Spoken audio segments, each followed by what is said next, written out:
Avec une idée ce matin, Yanni, pour éviter le cauchemar. Vous savez, lorsqu'on se retrouve bloqué dans une file d'attente interminable et qu'on doit aller chercher les enfants, qu'on est en retard au boulot, eh bien c'est peut-être, le dit ce matin, un problème qui appartient au passé. Là aussi, la technologie peut nous aider. Ouais, est-ce que vous saviez qu'on passe en moyenne dans notre vie 6 mois à attendre dans une file d'attente? Alors je vous ai trouvé 2 innovations pour essayer de réduire un petit peu ce chiffre qui fait peur. D'abord, le ticket d'attente virtuel. C'est proposé par une start-up française qui s'appelle Lineberty.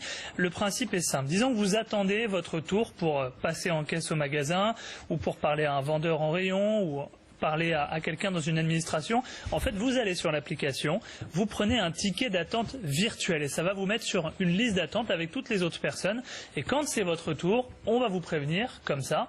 Eh bien, vous pouvez aller directement passer votre article en caisse sans avoir à faire la queue, puisqu'en fait... Et on peut aller faire un tour en attendant. Exactement. Le principe, c'est ça, c'est de ne pas avoir à rester sur place pendant qu'on attend.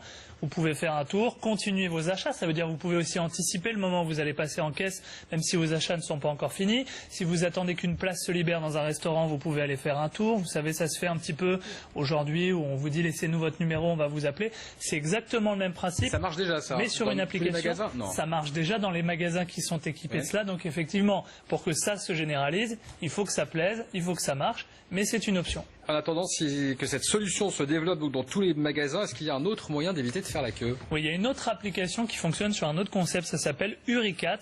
Là aussi, c'est une start-up française et ça fonctionne sur le principe du big data, de la collecte de plein d'informations sur les heures d'affluence des lieux. Ça marche surtout pour les administrations, mais c'est voué à s'élargir. Et ça va vous dire, en fait, les créneaux sur lesquels il y a le moins de monde pour pouvoir vous aiguiller un petit peu.